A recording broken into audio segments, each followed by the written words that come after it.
Hello and welcome to this episode of Reminisce with Ash. In this episode, I'm going to take you back to the game between India and Bangladesh in 2016 in the T20 World Cup held at Bangalore, Chinnaswamy Stadium. This game was known to be a very exciting encounter, but I experienced a roller coaster of emotions. In fact, in my view, if I had to explain this game in one word, it would be the roller coaster. Why do I call it the roller coaster? Because every time one team had its nose in front, the other team managed to wrestle the initiative back.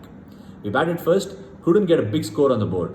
But what I remember when we batted first was a stunning catch taken by Soumya Sarkar to dismiss Hardik Pandya. Hardik had set foot to bat and gave us the much required impetus into the innings. He gave the momentum. As he was batting really well, Soumya Sarkar's catch pushed us back in the game. Mahi finished pretty well, but despite the decent finish, we couldn't get ourselves to 150. In what seemed like just under par score on that day, we had to bowl and field really well to have a fighting chance in that game.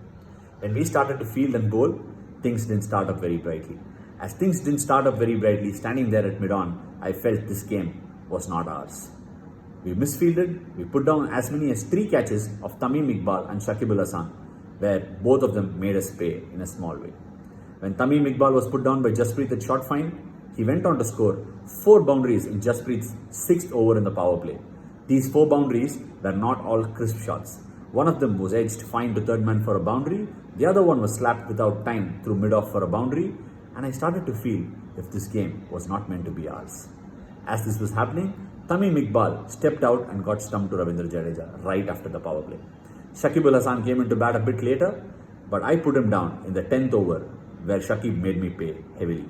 He hit the next 2 boundaries outside the fence of Hardik Pandya and of Ravindra Jadeja to make me wonder if I had shelled the game for Team India. As I was thinking, I got the 13th over to bowl, in which I had a very defensive mindset. I was asking for a fielder at short third man, where Mahi insisted that I have a slip, because one best way of trying to win this game was to dismiss Shakib. After deliberation, we put a slip in, and there it went. Suresh snapped Shakib Al Hasan, and we were right back in the game. When we were back in the game, as it looked like we had our noses in front, Mushfiq and Mahmudullah put a fine partnership in place.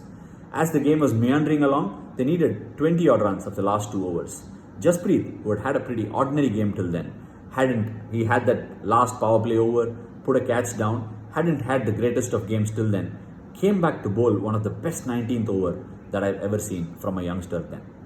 He obviously went on to do much better things than that day, but that 19th over, bowling to a settled Mushfiq and Mahmudullah, gave us a fighting chance going into the last over.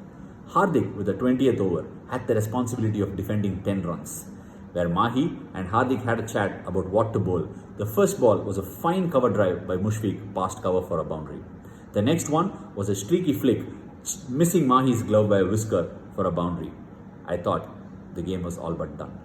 But as this day had so many ebbs and flows, it didn't go differently either. Mushfiq and Mahmudullah both held out to deep mid-wicket to different field plays that Mahi had put. One was Shikhar Dhawan and the other one was Ravindra Jadeja, working beautifully in tandem.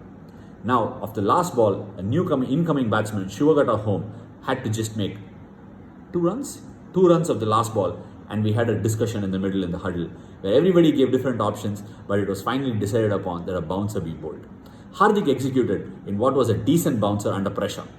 Under pressure, he bowled a decently high bouncer just inside the wide line, where Shivagata Home missed the ball completely. It was unexpected because of the field set, and Mahi, who's known for his street smartness as always, had his gloves off and kept running in as he was catching the ball to whip the bails off, to give India one of the most famous victories. It was a very exciting night as far as I was concerned. I also had my daughter who had come there for her first game in live stadium. She had a wonderful time, and I went on to be the man of the match as well. It was a very special game that will be etched in my memory forever.